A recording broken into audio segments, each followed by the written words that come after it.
We literally become what we think about. When a lion sees an elephant, what comes to his mind?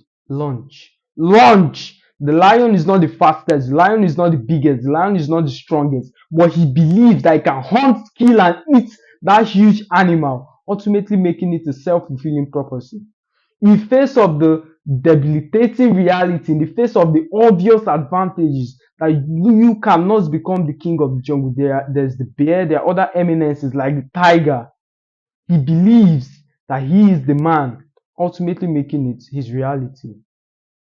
Conversely, when an elephant sees a lion, what comes to his mind? Eater, run.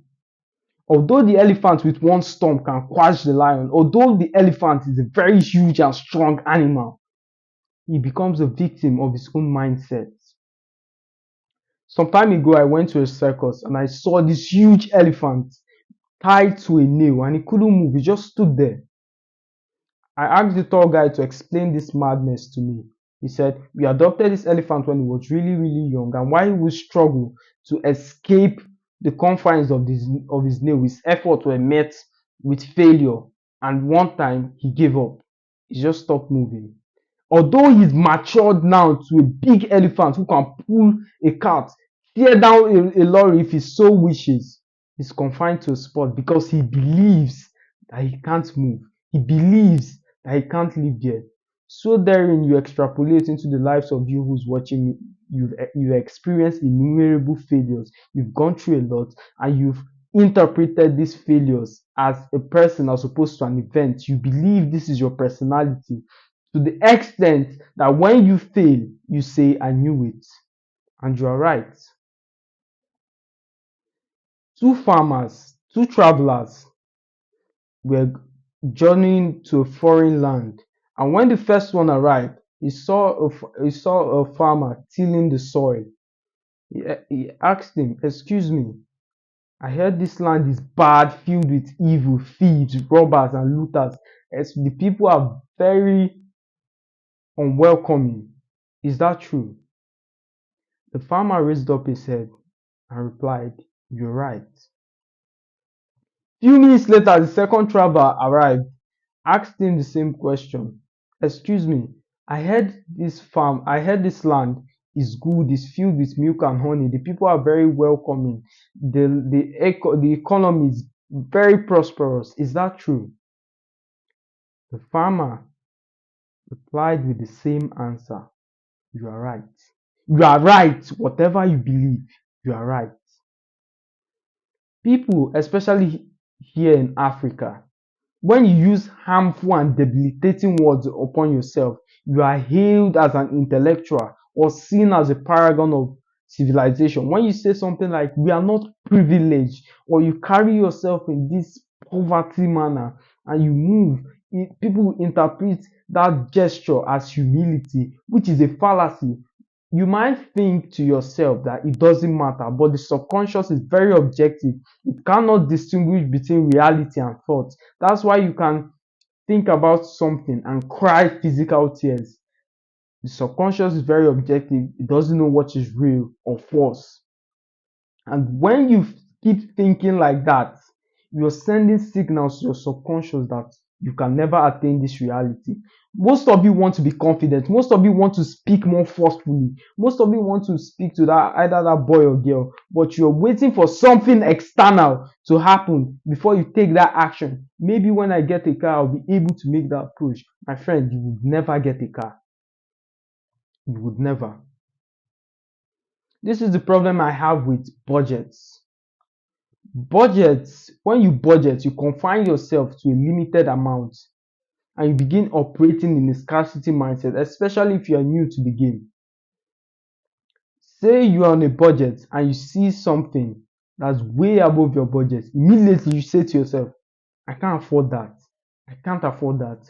Instead of saying I can't afford that, explain to yourself why you can't afford that. For me, why don't you say, I have a budget I'm operating within. This doesn't mean I'm poor. This means I'm on a journey to build wealth where I can buy things without looking at the price tag. So therefore, I must stick to this budget for this season. Not because I can't afford that, but I choose to make the sacrifice for my future self. When you say it like that, you're giving, I know it might seem like a lot of work. I know it might seem stressful as opposed to the one liner, I can't afford that. But you're doing yourself a disservice. You would never leave that position if you keep thinking and saying those kind of things, like you saying using those kinds of words on yourself. Like I said, subconscious is very objective. It can't distinguish between reality and thoughts. Some time ago, I wanted to get a music player, a speaker. My budget was between $30 to $50, and I saw this JBL for $500. Instantly, I was almost tempted to say I can't afford that. I caught myself. I said no. This current level of my life, I don't listen to music that much. This current level is so structured. I'm very busy. I don't have time. I don't really need a $500 speaker. Not that I'm saying it's bad. Perhaps in the future when I need it, or I can afford to waste $500 on a speaker. Because when you're buying a speaker, except you're not a DJ, I don't see any, or you're not extra wealthy, I don't see the use of $500 speaker. That's why I said to myself, you can afford this, but for this current level, you don't really need it. Why don't you get the smaller one? That's what I said to myself. So I'm balancing this because most of you have, when you hear teachings like this, it appeals to your loss for consumption. Yeah, you're right. I might as well throw away this budget in this shit. No, there is a balance to it. Like I said, you have to explain to yourself why you're doing this. Don't just go on a budget blindly. Stop letting people influence your thoughts. Sit down and think for yourself. Don't just go online and start taking advice from a random guy because he had a little bit of wealth here and there. I'm not saying you can't take advice, but think for yourself, man. You're grown up man. Think for yourself. How are our experiences? How are these wrong mindsets from? You see, you were not always like this. As a child, you were demanding, saying, give me this, give me that. Have you ever heard a child say please?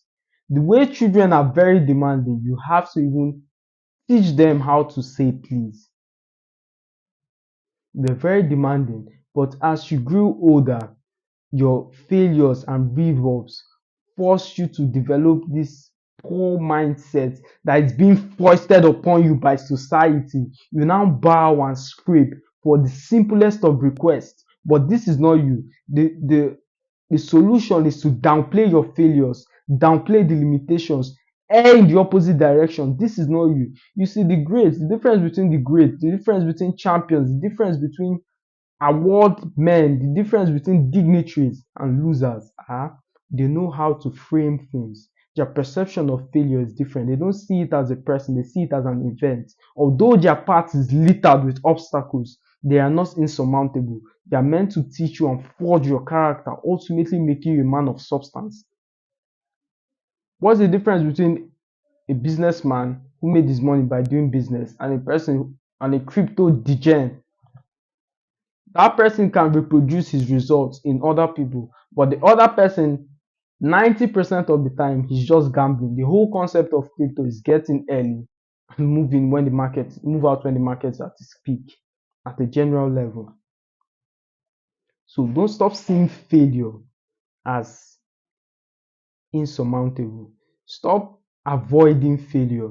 You see, I want you to sit down today and observe all your thoughts, what you think of life, why you think you can't get this, why you believe that you are late in life. People have that wrong. When I see people say, I'm late in life, I finished high school late, I got employed late, I married late, I got children late, everything happened late.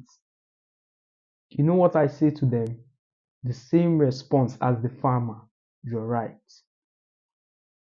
You're right. Whatever you think, you're right. And the opposite direction. Observe your thoughts. Why do you think this way? Why do you believe this can't actually happen for you? You see, where most people fail is they imagine, they visualize who they want to become. they think about it, they daydream, but they do not believe that this can actually happen for them. Whenever they take the that's why they inoculate themselves from actions. They immunize themselves from action. They just want to daydream and attract the opportunities as opposed to take consistent action that puts them in a position to get that which they desire. They rather daydream and pray and meditate. But as significant as that is not the only key to the equation. The key to sustainable and desire to get a desired result is not just to get it, to make it sustainable, is to take consistent actions that moves you towards your goal. When you merge action with belief, it's a very admirable sight. The Bible says this, the slothful will not plant in the days of planting, and as a result of harvest, he will be forced to beg. So there is a link between slothfulness and begging.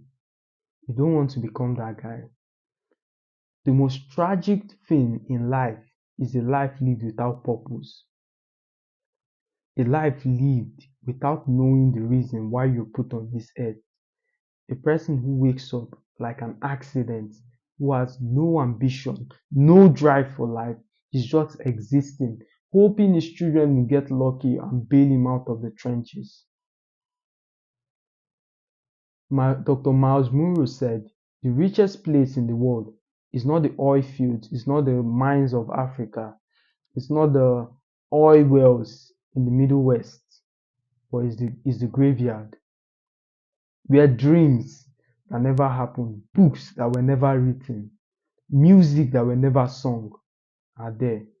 Don't rob us of your potential. Don't rob us of that book. Don't rob us of that teaching. Don't rob us of your philosophy that could alter the perspective and the trajectory of this world. Don't rob us of that business. Don't rob us of that idea that you're too scared to act on because you're scared that you might fail. Imagine if you were the one mandated to give us electricity or light or the light bulb and you failed 1,000 times. Imagine if you were that person who were given the mandate to give us electricity, Mister. I failed 5 times and it didn't work. Guess we'll be in the dark. Perhaps I wouldn't even be recording this video. Failure. Stop avoiding failure. Failure is inevitable. You will fail. But how you frame that failure is what is important. Everyone fails. I mean, there was a video of Jeff Bezos and they were trying to mock him saying, well, Amazon doesn't make money now. But he said, yes, Amazon doesn't make money based on now, but based on the future. Now, look, he's one of the most valued company. I believe it's in the top 5 most valuable companies in the world. Have your belief, even in the face, like the lion, even in the face of obvious contradicting realities. Hold your beliefs, hold that desire with conviction, and I believe you'll get that which you seek. As always, Webchunk family, I'll see you in the next one.